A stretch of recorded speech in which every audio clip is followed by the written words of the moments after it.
नमस्कार, मैं हूं पूजा और हमारा अपना उत्तराखंड में आपका स्वागत है। चलिए रुक करते हैं कुछ खास बड़ी खबरों का। देहरादून के मुख्य सेवक संवाद कार्यक्रम में अंतर्गत गांव से ग्लोबल तक होम स्टे संवाद कार्यक्रम आयोजित किया गया। इस कार्यक्रम में मुख्यमंत्री पुष्कर सिंह धामी और उत्तराखंड सरकार के कैबिनेट मंत्री सतपाल महाराज शामिल हुए। कार्यक्रम में सम्मिलित होकर प्रदेश के सभी जनपदों से आए होम स्टे संचालकों के साथ संवाद किया और उनके सुझाव लिए। साथ ही सभी को संबोधित भी किया। साथ ही उन्होंने अपने संबोधन में क्या कुछ कहा, आइए आपको सुनाते हैं।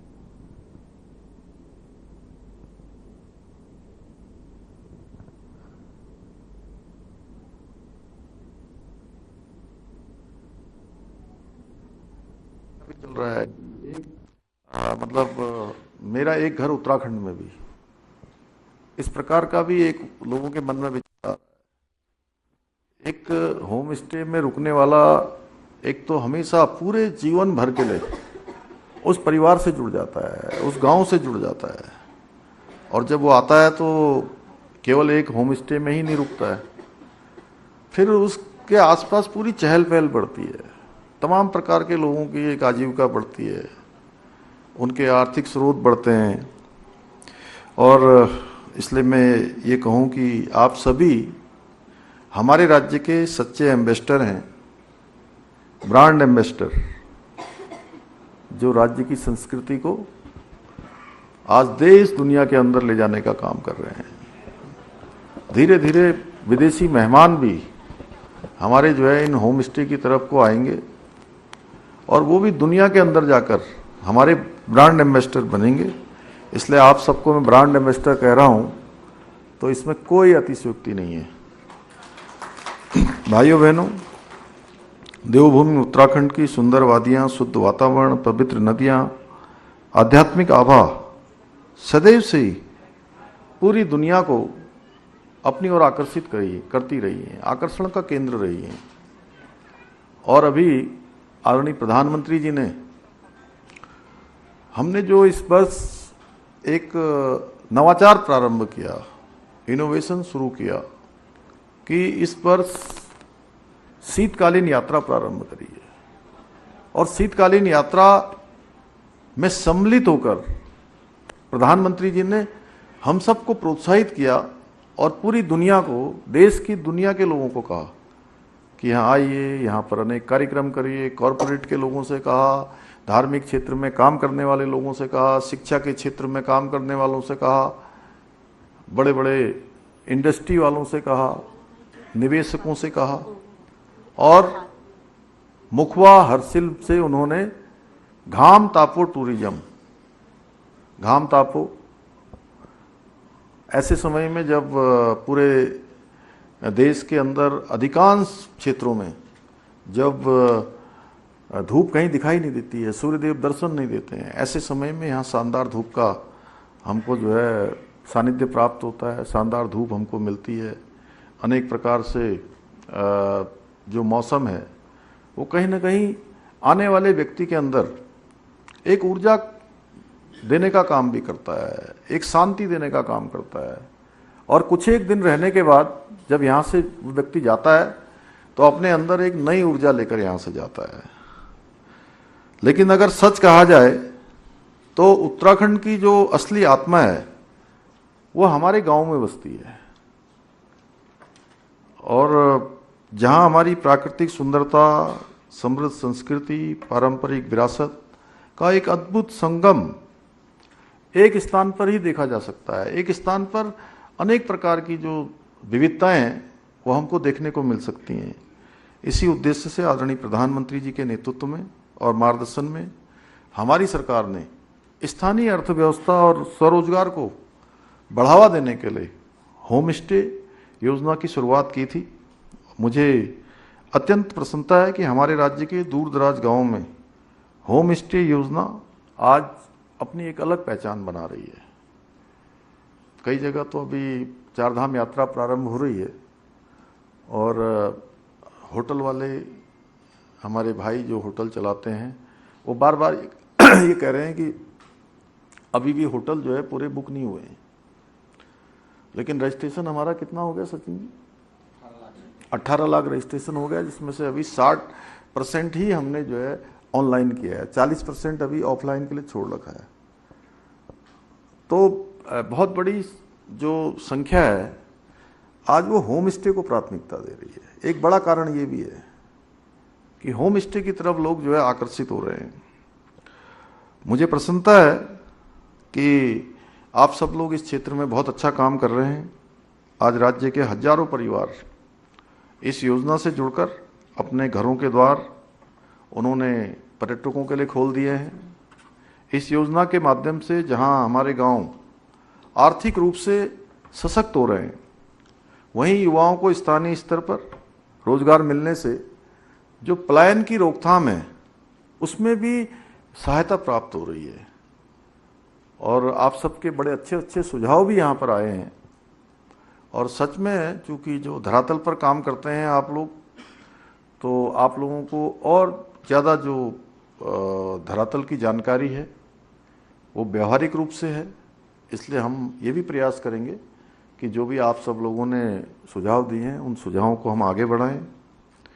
आज हमारे होम स्टे न केवल विदेशी पर्यटकों को आकर्षित कर रहे हैं, बल्कि उत्तराखंड की समृद्ध संस्कृति, खान पान, लोकगीत, हस्तशिल्प, प्राकृतिक जीवन शैली को वैश्विक स्तर पर भी एक नई पहचान दिलाने का कार्य कर रहे हैं। मेरा मानना है कि जब कोई पर्यटक पहली बार किसी पहाड़ी गांव में आए तो उसे वहां आत्मीयता, सादगी और अपनापन महसूस हो। उसको लगना चाहिए कि मेरे घर के अलावा एक घर दूसरा घर है जहां मैं जा रहा हूं। इस प्रकार का भाव उसके अंदर आना चाहिए। और ये तभी आएगा जब सही में हम इस प्रकार का प्रयास करेंगे। क्योंकि कई बार होता है कि लोग सोचते हैं कि एक बार आएगा, एक बार आ गया है, अभी अब कभी जो है दोबारा आएगा कि नहीं आएगा, एक ही बार में सब हिसाब बराबर कर लो।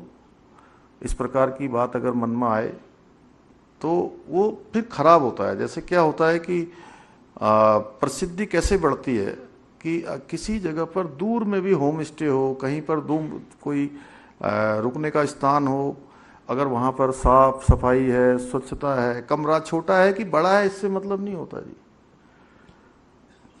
चादर नहीं है कि पुरानी है, इससे भी नहीं होता।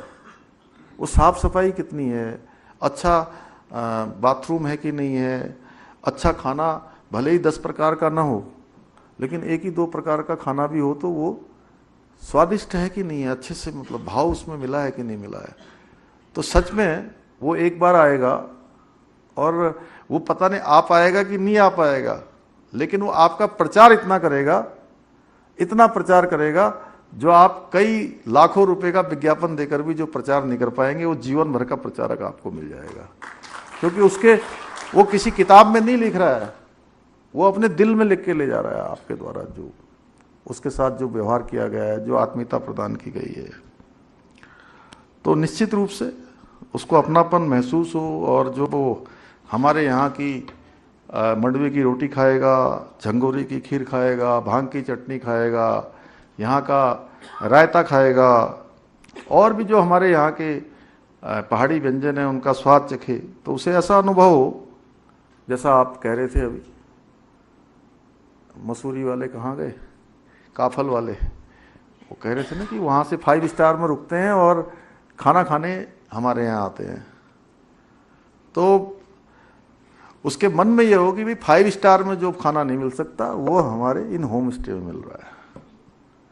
इसलिए आप सबका ये दायित्व है कि इस विशेषता को और निखारें, पर्यटकों को और हमारे स्थानीय खान पान, परंपराएं और जीवन शैली, इन सभी से परिचित करवाएं। ये हमारा उद्देश्य भी होना चाहिए कि आए हैं तो देखिए साहब हमारे गांव देखिए, हमारे पहले के समय में यहाँ देखिए, यहाँ ये ऐसा होता था, यहाँ हमारे यहाँ पर ऐसे पूजन किया जाता था, जहाँ पानी निकलता है, जहाँ से पानी का स्रोत होता है, उस स्थान को पूजने की व्यवस्था होती थी ना, पहले सब जगह पूजते थे, वहाँ पर पूजा करते थे।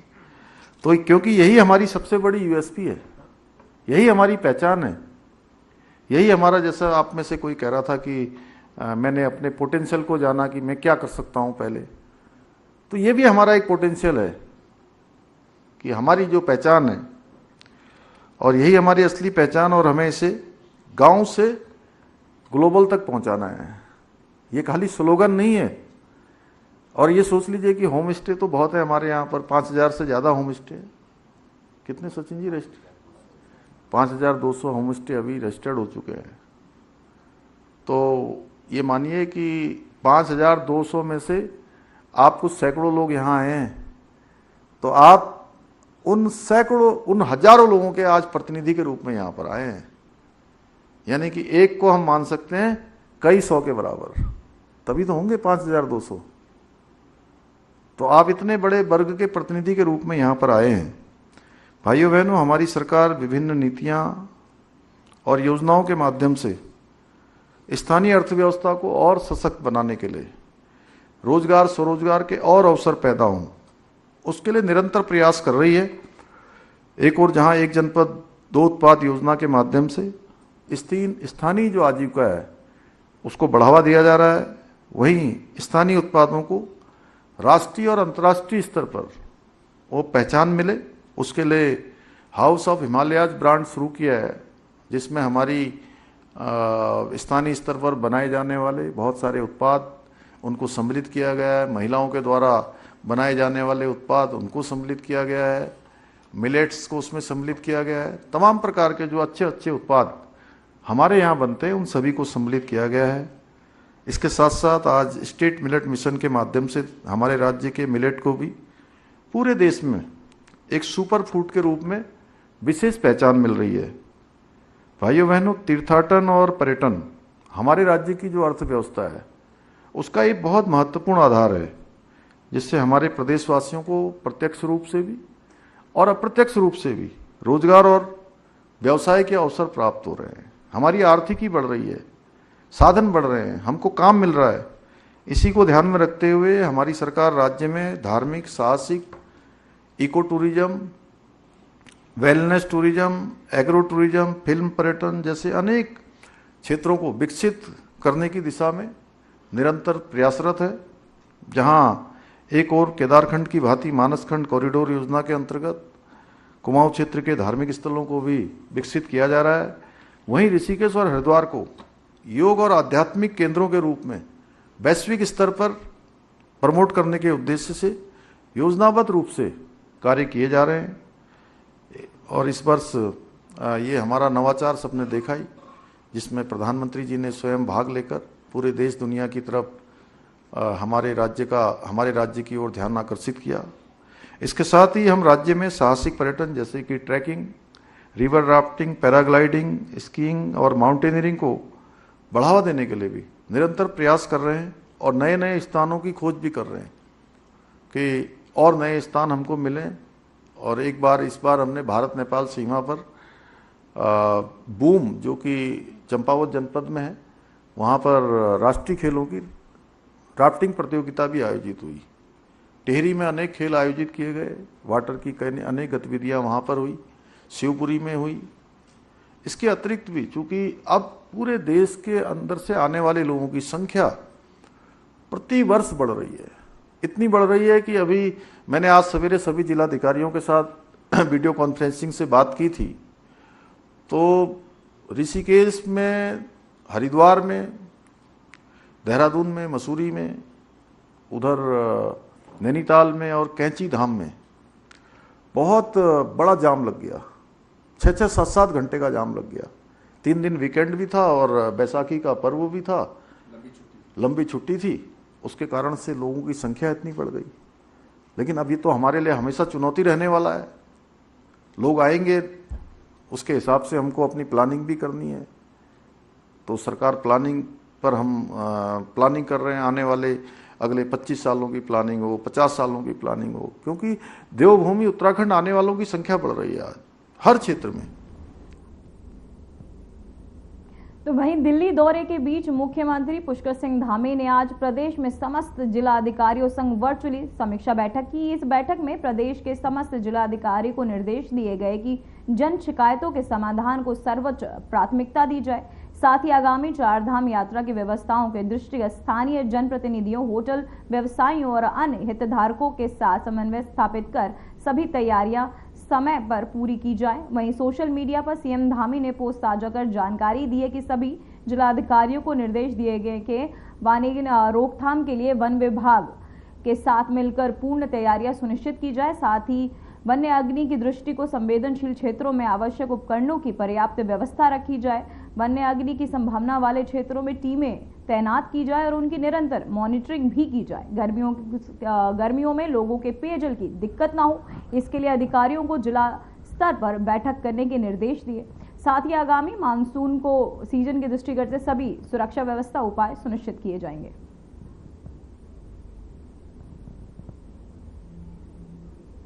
तो वहीं ईडी मुख्यालय में कांग्रेसियों का जोरदार प्रदर्शन। यूथ कांग्रेस ने सरकार के खिलाफ की नारेबाजी। सोनिया गांधी, राहुल गांधी को समन भेजने का विरोध। कांग्रेस ने सरकार पर लगाए गंभीर आरोप। ईडी सीबीआई का दुरुपयोग कर रही है सरकार, यही कांग्रेस का बयान आया। साथ ही उन्होंने कहा कि ईडी सीबीआई का दुरुपयोग कर रही है सरकार। कांग्रेस ने सरकार पर लगाए गंभीर आरोप। सोनिया गांधी, राहुल गांधी को समन भेजा गया, इस पर यह विरोध प्रदर्शन। ईडी मुख्यालय पर कांग्रेसियों का जोरदार प्रदर्शन। यूथ कांग्रेस ने सरकार के खिलाफ की नारेबाजी। सोनिया गांधी, राहुल गांधी को समन भेजने का विरोध। कांग्रेस ने सरकार पर लगाए गंभीर आरोप।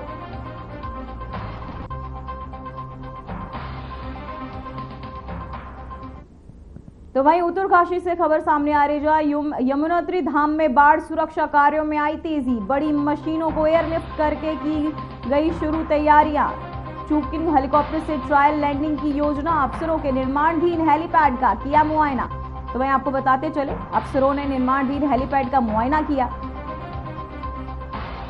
बड़ी मशीनों को एयरलिफ्ट करके शुरू की गई तैयारियां। 30 अप्रैल से शुरू होने वाली चारधाम यात्रा को लेकर हरबटपुर में तैयारियां तेज हो गई हैं। इस बार विकास नगर में यात्रियों के लिए रजिस्ट्रेशन काउंटर खोले जाएंगे। हरबटपुर अंतर्राष्ट्रीय बस अड्डे पर यात्रियों की सुविधा के लिए व्यापक इंतजाम किए जा रहे हैं। बस अड्डे पर धूप से बचाव के लिए जर्मन हैंगर लगाए जा रहे हैं। साथ ही दरिया और कूलर की व्यवस्था भी की जा रही है। पिछले साल पेयजल, बिजली और शौचालय की कमी की शिकायतों को ध्यान में रखते हुए इस बार 25-25 हजार लीटर की स्थायी पानी की टंकियां बनाई जा रही हैं। इसके अलावा पर्याप्त संख्या में शौचालयों का निर्माण भी किया जा रहा है। वहीं बता दें कि अब तक 19 लाख श्रद्धालुओं ने चारधाम यात्रा के लिए रजिस्ट्रेशन कर लिया है, जिससे इस बार भारी भीड़ की भी उम्मीद जताई जा रही है। तो वहीं प्रशासन यात्रियों को बेहतर सुविधाएं देने के लिए पूरी तरह तैयार है।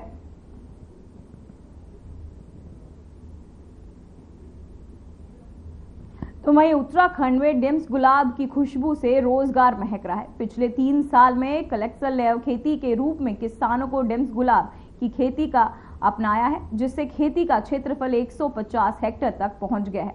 बाजार में गुलाब तेल की कीमत 12 से 13 लाख रुपए प्रति लीटर है। इसका इस्तेमाल परफ्यूम फ्लेवर के साथ कॉस्मेटिक उत्पादों में भी किया जाता है। डेम्स गुलाब की खेती में अरोमा ट्यूरिम से जोड़ा जा रहा है।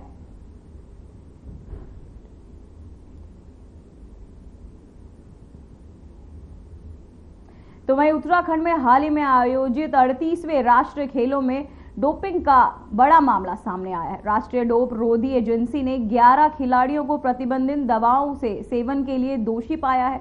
हैरान करने वाली बात यह है कि इनमें से ज्यादातर पदक विजेता हैं। इनमें से 6 खिलाड़ी पंजाब से है। NADA में 8 खिलाड़ियों का स्थायी प्रतिबंध लगा दिया गया, जिसमें पंजाब के मशहूर बास्केटबॉल खिलाड़ी अमृतपाल सिंह और शामिल है। तो वहीं अमृतपाल, जो ऑस्ट्रेलिया और जापान की लीग में खेल चुके हैं, दूसरी बार डोपिंग में फंसे हैं। उन्होंने इन खेलों में पंजाब के लिए स्वर्ण पदक जीता था। अगर वे अपनी बेगुनाही साबित नहीं कर पाए तो उन पर 8 साल का प्रतिबंध लग सकता है। वहीं NADA की जांच अभी जारी है और डोप पॉजिटिव खिलाड़ियों की संख्या बढ़ सकती है।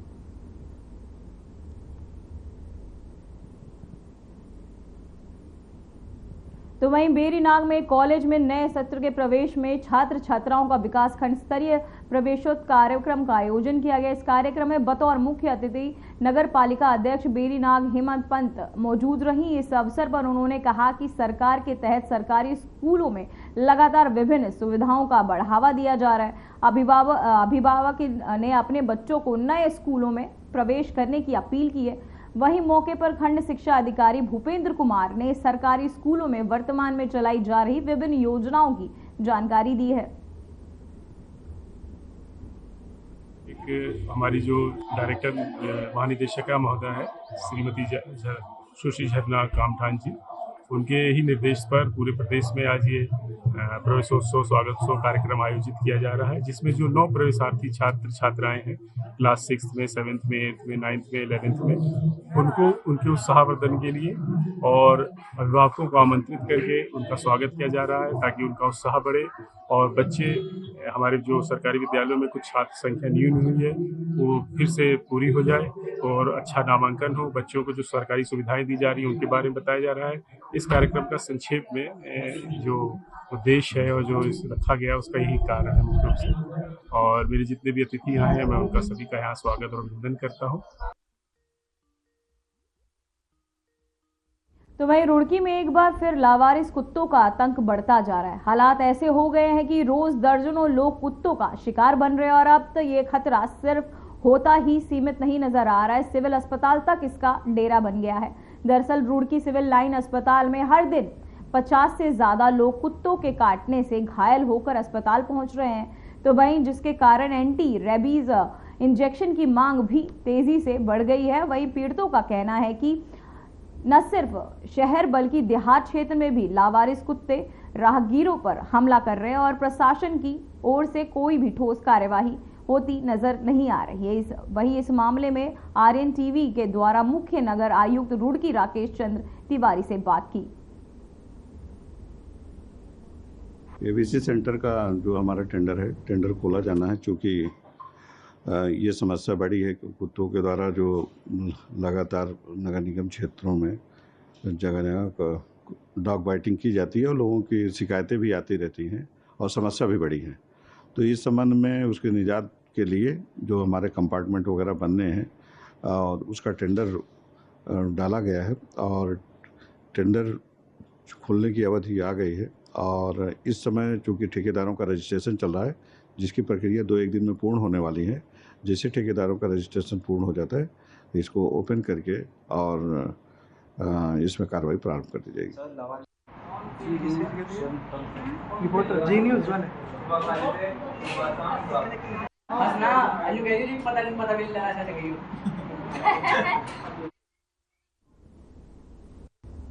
तो वहीं डेंगू और अन्य बीमारियों की रोकथाम के लिए डीएम सवीन बंसल ने अधिकारियों के साथ बैठक की। इस बैठक के दौरान उन्होंने अधिकारियों को सक्रियता से काम करते हुए डेंगू पर रोक लगाने के प्रभावों तरीकों से काम करने के निर्देश दिए। डीएम ने बैठक के दौरान अधिकारियों से कहा कि डेंगू मलेरिया का ये वर्स्ट ईयर है, ये आपको बताते चले, मानकर सभी चिकित्सा और निगम कर्मी तैयार हो जाएं। उन्होंने जन अस्पतालों को पूरी तरह सक्षम बनाने के निर्देश दिए। साथ ही डीएम ने चिकित्सा और नगर निगम को 5-5 लाख एडवांस फंड भी जारी किया है। वहीं आपको बताते चले लार्वी साइल और स्प्रे टैंक को चौगुना करने पर भी निगम को निर्देश जारी किए गए हैं। बहुत ही क्रूशियल समय है और ऑनरेबल सीएम के स्ट्रिक्ट डायरेक्शंस हैं कि हमको प्रिवेंटिव सर्वेलेंस और जो हमारी प्रिवेंटिव एक्टिविटीज़ हैं, चाहे वो सोर्स रिडक्शन हो, लार्विसाइडल स्प्रेज हो या फिर हमारे फॉगिंग हो, डोर टू डोर जाके लोगों को समझाना हो हमारी जॉइंट टीम्स द्वारा, जिसमें अर्बन आशाज, हमारे नगर निगम के ग्राउंड कर्मचारी और हमारे अर्बन एरिया के अमीन, पटवारी, ये सब लोगों का दायित्व है, इंक्लूडिंग हमारे सम्मानित वार्ड मेंबर्स का, कि प्रथमतः तो लोगों में जानकारी का अभाव नहीं होना चाहिए कि उनको किस तरह से खुद को और अपने बच्चों को प्रोटेक्ट करना है। और सेकंड पहलू आता है कि हमें सोर्स रिडक्शन के ऊपर किस तरह से प्रहार करना है। तो सोर्स रिडक्शन के लिए चाहे वो मैन मटेरियल मशीनरी है, उसके लिए निगम और हमारे चिकित्सा विभाग को एडिक्वेटली डायरेक्ट कर दिया गया है कि संसाधनों के अभाव में उन पे कोई भी कमी नहीं आनी चाहिए। In case of any fund deficit वो डिस्ट्रिक्ट एडमिनिस्ट्रेशन कहीं से भी सोर्स करके उनको प्रोवाइड करेगा। ऑलरेडी उनको हमने आज एडवांस भी जारी कर दिया है।